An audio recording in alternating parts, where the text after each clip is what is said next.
Friday morning.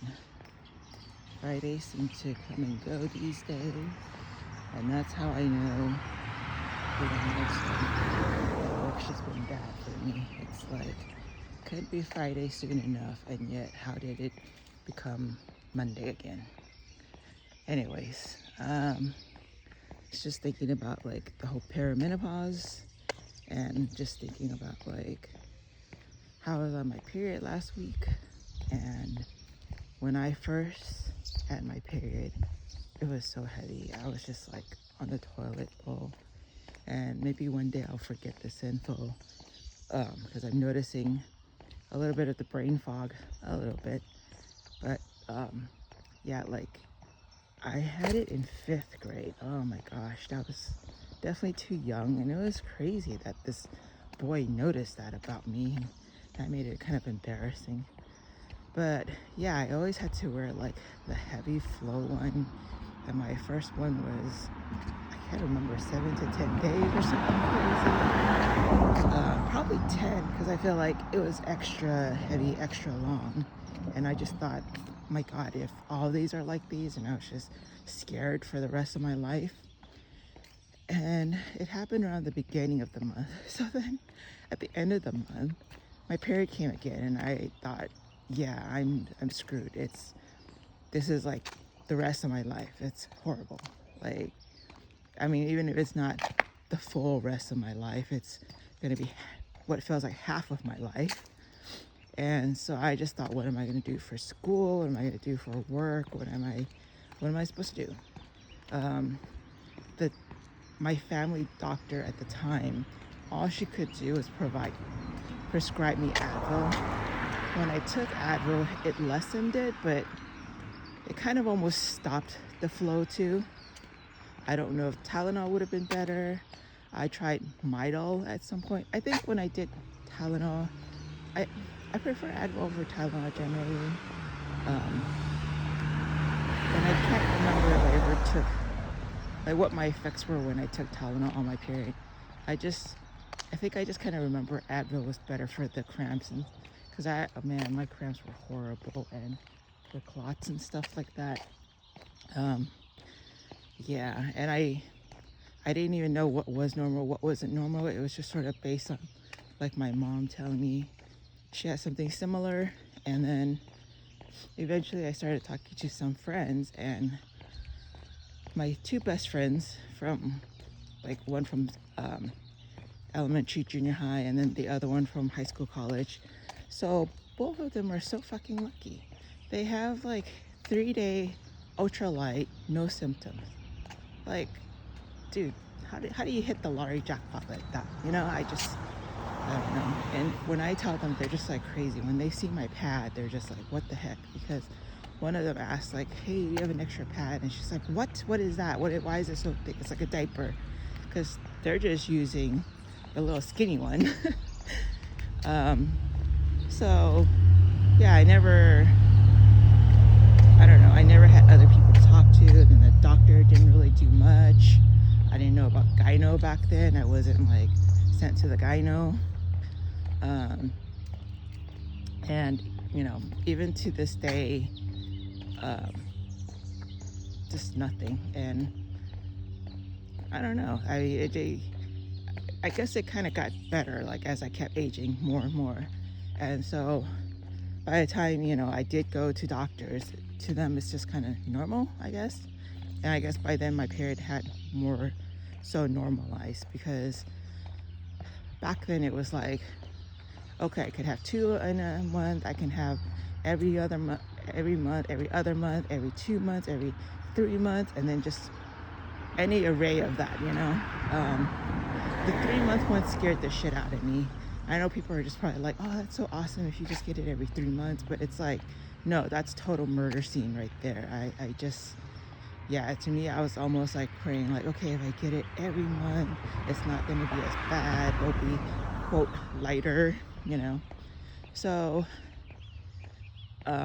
now I'm 44, hitting up on perimenopause, I believe. And now I'm wondering, because at some point, yeah, it finally became monthly. It became pretty regular. It became 31 day, but now I'm noticing it's like somewhat shorter, like 30, then 31, then 29, then 28.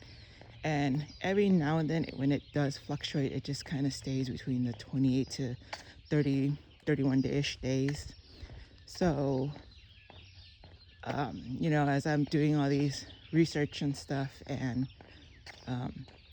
when people are saying now that perimenopause is a 10-year process, like, holy shit, like, what if that's part of it, which is kind of nice.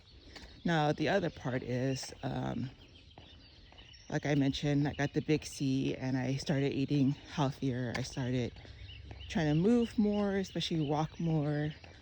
And, like, also, aside from that, just kind of noticing what's been helping, like chicken soup definitely helps, pineapple helps, not mango, I was gonna say avocado, sometimes sweet potato, maybe it's like the whole magnesium thing. And sometimes it's bad. The best one I had is one that felt pretty light. I guess it would be considered like medium and then eventually lightish. And that one was like every day I was actually finally able to sleep in my bed versus my couch. I was able to sleep through the night without waking up, because usually, like, I wake up, I need the restroom, it disturbs my sleep, I have maybe the chills, the back aches, and I'm tossing and turning, I need my leg up, and that's why I'm on the couch, because I'm trying to, like, one, the couch is warmer, two, it has sort of like, I can put my feet up, on the armrests. I can, I have an L shape, so I kind of like toss and turn on that versus like my husband in bed tossing and turning and getting up. I feel like every time I get up, he wakes too, more often than not. So yeah, and at one point when they were getting better and better, and I hit that point, jinxed myself where, like I had that quote unquote perfect period. So when I repurchased my pads, I purchased lighter ones. And then of course, that's when the next one wreaked havoc. And I was just like, oh my God, I need heavier pads. And I'm kind of running low on those. And, it's just, oh gosh. So now I just keep the same and I'll deal with it, And the other thing is I switched to honey pad because someone told me about that. And yes, I first bought the herbal one. This was like way back pretty early, maybe the first year when they were out, maybe the second, I'm not even sure. Like I said, someone I knew recommended it, so I tried it, and it was tingly, it was cool, and I was kind of like, oh, do I want to feel cool down there? Like cool as in cold, cool. And I know some people say it burns, and I guess there are some points where it does. And I don't know, I think like in general, because I want to feel some heat, so maybe that didn't bother me, and maybe that kind of like distracted me from my cramps, I don't know. But yeah, eventually when they finally started offering like non-herbal, I started getting those. So I still stick to those. And like I said, going back to when I was younger with the thick pads, and my two besties had thin ones. So that's what's great about these honey pads. I don't know how they do it, but it's thin. Like all of them are pretty thin. I just hope we don't hear stuff, like how we hear about always or tampons and toxicity and stuff like that. I guess one never knows, And even here in the States, it's like things are organic, but are they? You go somewhere else, especially you go to Asia, and they don't have to label things organic. They just are. Like you can tell by the, like for example, with the eggs, you, like, my mother-in-law had eggs that she just kind of left out. Like, they were just so fresh, they weren't refrigerated. Like, you go somewhere, a couple of blocks down, you buy the eggs. The eggs aren't in the fridge like they are in the States. They're just out. And you grab the eggs, and you grab them loose even, which is amazing. And you can buy like 5 or 6 and take them home. Like, you don't have to buy a whole carton, and you kind of keep coming by, and they're cheap. And she cracks them open, and the egg yolk is so this ultra vibrant orange. Like, I don't even know how to describe it, right? Like, it definitely makes our organic eggs in the States look pale. And then you taste it, and you're just like, wow, it's okay. I've never had egg where the hen just laid it fresh, so I really can't compare. But I would imagine maybe this is the closest to coming to that. And just like the chicken, like when they say free range and you taste the chicken, this is the one part that was a little strange to me though. It was a little tough, and I don't know if chewy is the word. So my sister-in-law's best friend explained it's because it's muscle. Like, the chickens here are running, they're climbing the hills, so it's muscular. So you're getting this kind of tougher meat. But again, the flavor, holy moly, I don't even know how to describe it. It's like the first time I tasted the taste of blueberry. How do you explain that? You just have to have someone try it. It makes, again, like the blueberries in the States, I'm just like, what are we eating? What is this stuff? Like, blueberry has a taste, and this, I don't know. It looks like blueberry, but it doesn't. Yeah, I'm rambling now. So, for me, again, back to the perimenopause, I think having changed what I was eating, I'm hoping that's also why periods are more regular, periods are lighter. I'm also kind of hoping, like, dude, I know some people have it reversed where they had it nice and now it's all wonky and crazy. And then every so often I try to look for people who had it as bad as I did when I was younger, and there was at least one, where she said, yeah, thankfully it's been better for her at the end. I'm like, yes.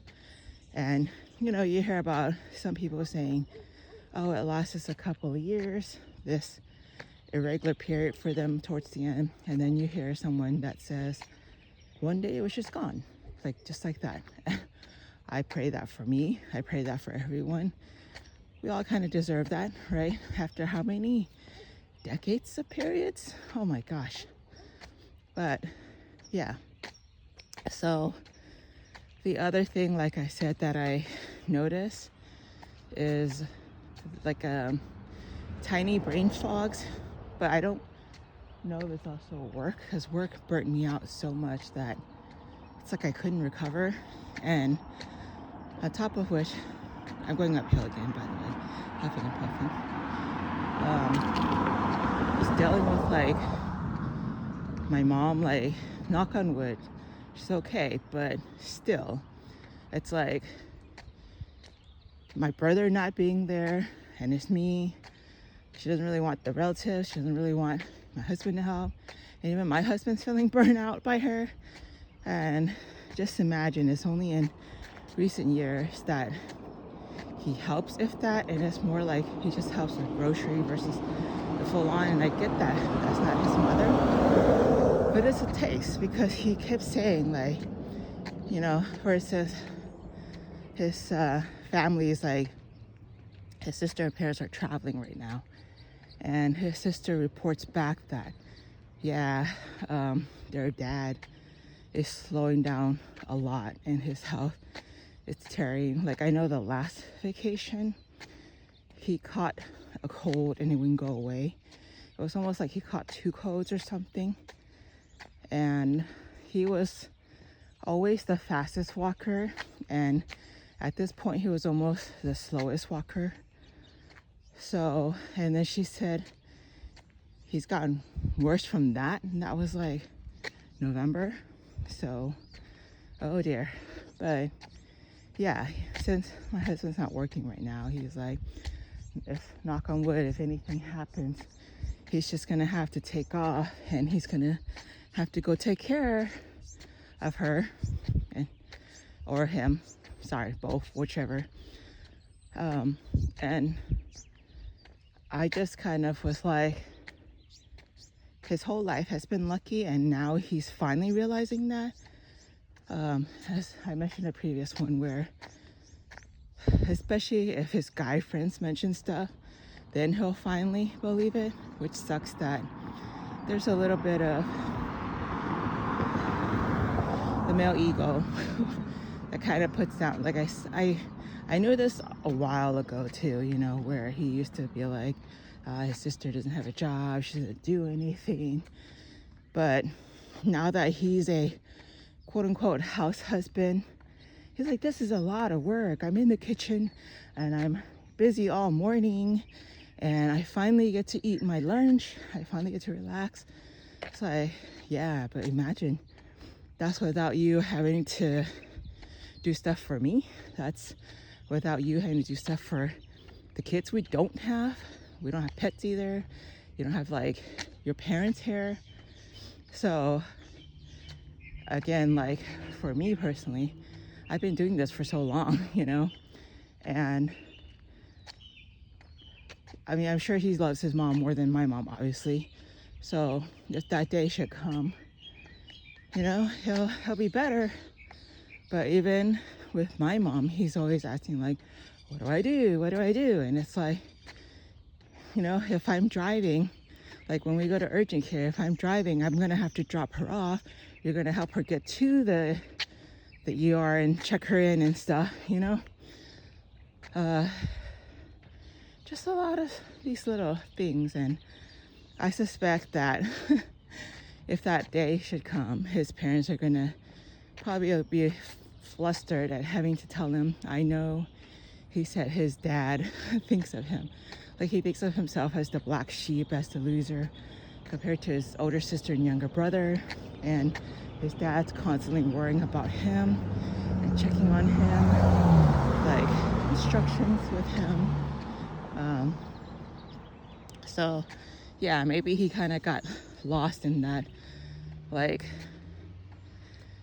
definitely the siblings are more planners than him. And you know, like I said, like he's planned some of our vacations and been frustrated by it. And now that, like I said, he's not working, I thought it wouldn't be a big deal for him to plan. But he's basically like, if you don't plan the vacation, we're just not going anywhere. So I guess we're not going anywhere. And maybe part of that is also he's conserving his money, which is fine.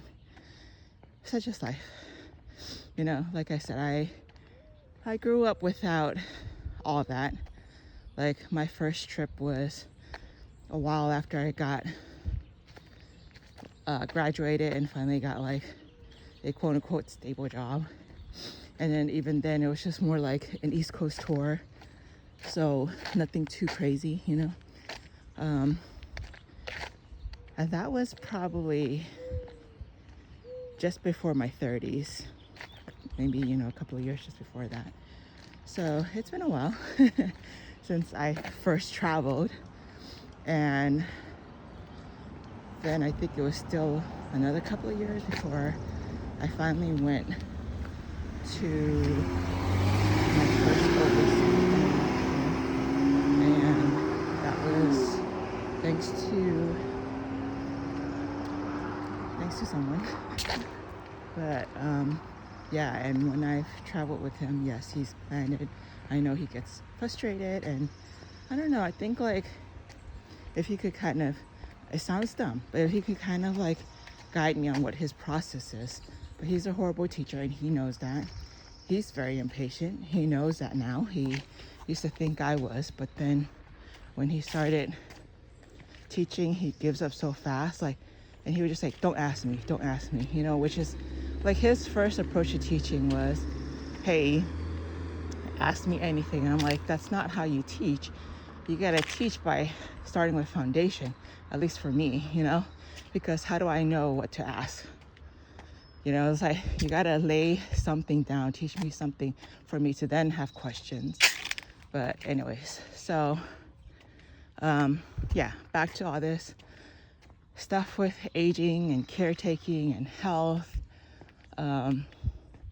For me, like going through the periods, going through the little brain fogs, you know, it's little things, thankfully. It's sort of like I might have been holding my phone and I put it down and I literally turn around and I'm like, where is it? You know, thank you, Apple Watch, for telling me where my phone is. It could be I'm working and I went to do something and then I'm like, what was I looking for? So, funnily enough, or not funnily, it kind of reminds me of my coworker who has like ADHD, and legit diagnosed for that. And so that's weird, huh? It's weird to not have control of that, I guess. Like, definitely noted how blessed I am. Oh, it's a bird. I was like, what's in there? How blessed I am before with this almost auto memory, you know, because yeah, like I may have said in previous videos where, example, middle school, 30 faces. I think back then, was my father in that class or was I by myself? But, you know, maybe I knew, say, one person. The rest are like brand new faces. Or maybe I knew a couple. Okay, maybe I knew 5. Let's just say that. But otherwise, there's 30 faces, 30 seats, 30 names, and one turn where, you know, teacher does roll call and I've got it memorized. And when you've had that all your life, clearly you don't know that that's not normal. You just think everyone has that. For me, my mom was opposite. Like, she forgets everything. But I just kind of thought, like, at first I was like, oh, okay, maybe it's old age. But then later I was like, okay, it's definitely her. So my dad's 5 years older and his brain's not like that. His memory's pretty good. So maybe I didn't completely think it was normal. But also, like, having been in honor classes where definitely not the top one, I probably just thought it was normal, like more normal that, like, maybe all these guys have that too, you know? So to now be on this side, it's like, okay, this is what people were talking about. And, you know, again, you can only fully understand if you've experienced it. So probably give a little more grace to people who are forgetful. And from there, I'm just kind of trying to walk more, trying to do strength train more. I do want to learn something. I just don't know what yet. You know, try to keep the brain sharp. Yeah. Other than that, that's my mini spiel on perimenopause, on aging, caretaking. And I kind of already forgot if I mentioned something else.